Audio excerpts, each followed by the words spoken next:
인류 연평균 경제 성장률이 어느 정도나 될까 조사를 해봤거든요. 석기 시대부터 1800년대까지의 연평균 경제 성장률이 0.00002%였다는 거예요. 안녕하세요. 오늘은 경제 성장률이 역사적으로 어떤 의미가 있는지 한번 이야기를 해볼까 합니다. 여러 의견들이 있을 수 있기 때문에 댓글로 남겨주셔도 좋을 것 같아요. 우리가 이 경제 성장률이라는 단어를 굉장히 많이 접하죠. 경제신문을 보게 되면 몇 퍼센트 경제 성장률 이런 기사를 보고 우리는 수치에 굉장히 예민하죠. 이 한국은행에서 발간한 자료를 보면 이 팬데믹 기간 동안 경제 성장률이 뚝 떨어졌다가 그나마 좀 회복했다가 2%까지 올랐다가 다시 줄어서 1%, 0%까지 떨어지고 있죠. 우리가 2%의 경제 성장률이라고 하면 경제가 좋지 않구나, 심각하구나, 요새 경기가 좀 안 좋던데 이렇게 느낍니다. 그런데 더 떨어져서 막 1% 경제 성장률, 막 0% 경제 성장률 이런 이야기를 듣거나 뉴스를 접하게 되면 내일 모레 다 죽는 거 아니야? 이거 어떻게 돼? 나라 망하는 거 아니야? 이렇게 생각을 하죠. 우리는 너무나도 1%나 2%의 경제 성장률을 낮게 보고 있어요. 왜 그러냐? 그럴 수밖에 없는 게 한국은 역사적으로 경제 성장률을 굉장히 높게 가져간 나라거든요. 여기 10% 경제 성장률 선이 있는데 표시를 쭉 해보면 7, 80년대를 기준으로 10% 이룩한 해가 굉장히 많았어요. 10% 경제 성장률을 훨씬 넘는 해도 있었어요. 오일 쇼크나 IMF 같은 특이한 경우가 아니면 꾸준히 그 기간 10% 연평균 경제 성장률을 기록했던 거죠. 그러니까 우리가 지금은 그만 못해도 옛날 생각이 어느 정도 고정적으로 있어서 7, 8%는 그래도 경제 성장이 돼야 되는 거 아니냐, 이런 인식을 갖고 있을 수도 있거든요. 그런데 인류 역사 전체에 따져서 보면 이 10% 경제 성장률을 이렇게 오랫동안 유지한 건 정말 말도 안 되는 거의 유일무이한 케이스고, 실제로 1% 경제 성장률도 어마어마하게 높은 수치였어요. 이 경제 성장률을 조사한 학자가 있어요. 노스터 웨스턴 대학교의 로버트 고든 석좌 교수가 인류 연평균 경제 성장률이 어느 정도나 될까 조사를 해봤거든요. 그랬더니 석기 시대부터 1800년대까지의 경제 성장률이 0.2%도 아니고 연평균 경제 성장률이 0.00002%였다는 거예요. 완전 극악으로 낮은 경제 성장률을 가졌던 거죠. 이게 역사적인 의미는 무엇일까요? 경제 성장률이 0.00002%예요. 이 말은 부의 총량이 거의 증가하지 않고 그대로 정체해 있단 말이에요. 지금은 경제 성장률이 높다는 거는 경제부, 그러니까 파이 자체가 어느 정도 커질 수 있다는 걸 의미하잖아요. 근데 이 당시는 파이 전체를 띄울 수 있는 방법이 없었던 거예요. 근데 경제를 성장하고 뭔가 잘 살고 싶은 인간의 욕망들이 있잖아요. 이 욕망을 채우기 위해서는 어떻게 해요? 다른 나라 거를 뺏어와야 되는 거예요. 그러니까 일본이 과거 전국시대를 통일하고 자기네 나라들끼리 다 먹어서 더 이상 안에서는 경제 성장률을 할 수 없었잖아요. 그러니까 침략전쟁으로 조선을 털고 온 거죠. 조선에 있는 부를 빼앗아 옴으로써 자신의 부를 늘리는 거죠. 그러니까 지금이야 경제적으로 발전하고 혁신을 일으켜서 경제적인 성장을 일으킬 수 있지만 당시는 그런 시스템이 되지 않았기 때문에 남의 것을 뺏어서 부를 늘릴 수 없었던 거예요. 그래서 극악의 경제 성장률이 의미하는 것은 침략전쟁과 밀접한 관련이 있을 수 있어요. 지금은 우리가 부의 총량이 너무 급격하게 증가하기 때문에 매년 최신 스마트폰이 나오는 시대에 살고 있잖아요. 근데 생각해보면 이런 변화가 정말 일어난 지 얼마 안 됐어요. 예전에 벽돌폰 있었죠. 그리고 폴더폰 나왔죠. 그리고 터치폰 나왔죠. 그리고 LTE 나왔죠. 지금은 5G에 무슨 다양한 그런 전자기기들이 계속 쏟아져 나오고 있는데 우리가 경제 성장률이 높은 시기에 살고 있다 보니까 이러한 변화를 너무나도 당연하게 받아들이는 거예요. 근데 이러한 변화는 정말 드문 것이었다. 특히 우리 아버지 할아버지 세대는 고무신부터 명품 구두까지 신어본 세계에서 거의 유일한 세대라고 하잖아요. 이러한 변화를 겪은 것은 인류 역사적으로도 거의 없었고 현대사를 보더라도 한국이 거의 또 특이한 케이스잖아요.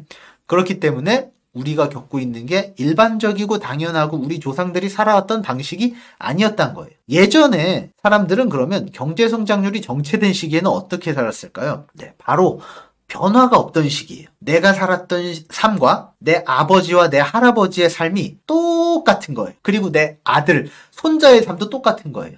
내가 한번 천민이고 백정이면 대대손손 천민이고 백정으로 그대로 가는 거예요. 내가 한번 양반이면 대대손손 그대로 가는 거예요. 왜? 경제성장률에 변화가 없으니까 그냥 사회 전체가 변화가 없이 그대로 굴러가는 거예요. 삶이 똑같은 거죠. 물론 전란이라든지 뭐 역성혁명으로 인해서 크게 뒤집히는 일이 있을 수 있지만 예외적인 경우였고 극히 일부를 제외하고는 대다수는 그대로인 삶을 살았다.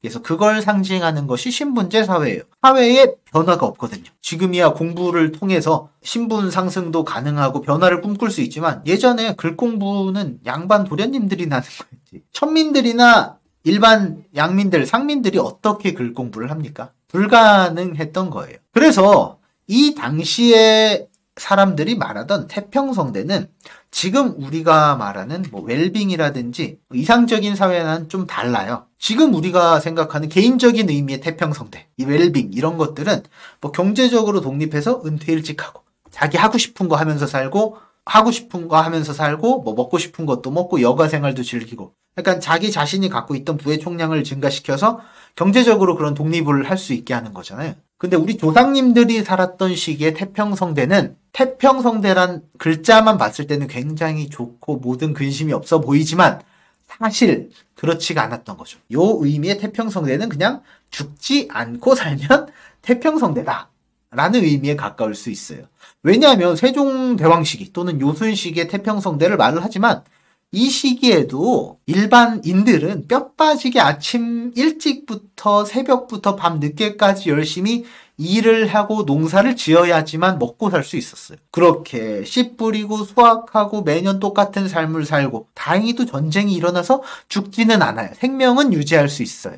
이런 삶이 태평성대였다는 거죠. 그래서 경제 성장률이 정체된 시기에서 태평성대는 굉장히 한정적인 의미였고 우리가 지금 아는 그런 삶과는 매우 다를 수 있죠. 근데 농경 민족이었으면 그나마 태평성대일 때 목숨을 유지하기가 더 유리해요. 왜냐면 자기가 주어진 땅이 있고 그 땅에서 농사 지어서 먹고 살면 매년 먹고 사는 데는 지장이 없잖아요. 미래를 예측할 수가 있잖아요. 근데 유목민족은 미래를 예측하기가 어렵잖아요. 내 땅을 갖고 있는 게 아니라 물과 풀이 있어요. 근데 다 먹으면 이동을 해야 돼요. 그리고 또 이동을 해야 돼. 새로운 곳을 항상 찾아다녀야 돼요. 근데 날씨라든지 다른 변화로 인해서 이런 조건들이 많이 바뀌기 때문에 항상 예민하게 살피고 이동하고 다른 곳을 찾고 주위를 살펴야 되는 특징이 있던 거예요. 그렇기 때문에 정착하는 농경민족보다 유목민족이 이 실크로드와 같은 교역로에 훨씬 관심이 많았죠. 애초 중국은 실크로드에 그렇게 목매달지 않았어요. 뭐 당나라 같은 해외 진출이 활달했던 시기에는 실크로드에 더 많은 관심을 가졌는데 다른 일반의 왕조 같은 경우에는 해외 진출이라든지 교역이라든지 이런 부면에 별로 관심이 없었어요. 왜냐하면 자기 안에서의 농업 생산량으로 충분하니까 굳이 바깥에 교역을 할 필요가 없었던 거예요. 오히려 유목민족들이 실크로드와 같은 이 교역로에 아주 많은 관심을 기울였죠. 그래서 이 유목민족들은 실크로드 상인들과 필연적인 결탁을 하게 됩니다. 서로 도움을 주고받는 상부상조의 관계를 유지하게 되는 거죠. 서로 이동하고 다른 곳을 찾고 교역해서 부를 늘려가는 방법을 선택한 사람들이니까요. 그래서 상인들은 실크로드를 개척할 때 그 지역을 잘 아는 유목민족을 통해서 길을 개척하고 뚫고 도전을 하게 됩니다. 반면에 그렇게 길을 잘 뚫어놓은 상인들은 나중에 유목민족이 농경민족에게 쳐들어올 때 침략전쟁을 할 때 그들의 길잡이 역할을 하게 되죠. 아까 말했듯이 연평균 경제성장률이 0.00002%잖아요. 물론 평균이 그렇다는 거지 항상 이랬다는 건 아닙니다. 이런 경우에는 제로섬 게임인 거예요. 내가 가진 부를 늘릴 수 있는 방법이 없어요. 내 자체적으로 경제성장률이 10%이면 내 자체적으로 부가 늘어나기 때문에 괜찮아요. 근데 내 자체 부를 늘릴 수 있는 방법이 침략을 해서 뺏어오는 것밖에 없었죠. 그래서 위대한 정복자들이 대단한 업적을 세운 것처럼 이야기할 때가 있지만 그것은 극소수로 부가 단순히 몰빵돼서 이동된 것에 불과할 수 있어요. 절대 다수의 삶이 공평하게 높아졌다면 경제성장률이 0.00002%가 나오진 않았겠죠? 아마 이 당시의 정복자들, 여러 유명한 역사에서 나오는 알렉산더라든지 징기스칸 같은 정복자들이 엄청난 부를 쌓고 명예를 얻었지만 이 사람들은 여러 곳을 통합해서 부를 자기 쪽으로만 몰아왔기 때문에 자기가 명성을 모두 독차지할 수 있었던 거죠. 하지만 반면에 실질적으로 일반 사람들에게 더 큰 영향을 미친 점에서 이런 위대한 정복자들은 별 영향을 끼치지 못했을 거예요. 아마 알렉산더 제국 밑에서 사는 대다수의 일반인들의 삶은 크게 변화되지 않았을 가능성이 높죠. 반면 세탁기를 한번 생각해 볼까요? 세탁기가 발명됨으로 인해서 여성들의 가사 노동에 대한 부담이 크게 줄었고, 그 크게 준 부담으로 인해서 여성들이 더 사회적으로 활발히 진출을 하고 경제 활동을 하게 돼서 경제가 훨씬 급격하게 성장할 수 있는 배경이 되었다라고 보는 한 가지 정설이 있잖아요. 그러니까 세탁기와 같은 이런 물품들이 오히려 일반 사람들의 삶을 더 풍요롭게 만들고 더 경제 성장을 크게 만들었다. 이런 점에서 일반 사람들에 더 영향을 끼친 것은 당시 예전에 있었던 위대한 정복자들보다는 우리 일상에서 볼 수 있는 세탁기와 같은 전자기기들이 오히려 더 그럴 수 있다는 거죠. 예전에는 그럴 수 없었기 때문에 정복전쟁을 했던 거고, 물론 지금 기준의 잣대로 옛날 사람을 평가할 수는 없지만 단순 비교를 한다면 그럴 수 있다는 거예요. 그래서 예전에 실크로드 상인들은 자기의 목숨을 걸고 사막을 건널 수밖에 없었어요. 경제 성장률이 극악이었던 시기에 뭔가 자신의 부를 축적하고 수십 배, 수백 배 이윤을 남겨서 신분의 변화를 꿈꿀 수 있게 하는 거의 유일한 방법이었기 때문에 이 방법을 선택했던 거죠. 사막을 보면 길이 없잖아요. 그리고 바람 한번 불면 지형도 사막 지형은 모래기 때문에 급격하게 바뀌잖아요. 그러니까 사막을 보고 길을 찾을 수 없으면, 발자국도 없으면 별을 보고 길을 찾아야죠. 그리고 여기저기를 돌아다니니까 여러 언어에도 능통해야죠. 그리고 오아시스도 어디 있는지 파악해야죠. 그러니까 목숨을 걸어야 될 이유가 한두 가지가 아니었고 굉장히 험하고 거칠고 척박한 곳이었다는 거예요. 이런 곳에서 당시 실크로드를 뚫었던 개척자들인 카라반들은 길을 찾습니다. 당시로서 불가능한 신분의 변화를 꿈꾸기 위해서 이러한 도전을 시작하게 되죠. 그렇게 목숨을 걸고 실크로드를 개척한 발자취가 남아서 오늘날 우리가 그것에 대해서 많이 연구를 하는 것 같네요.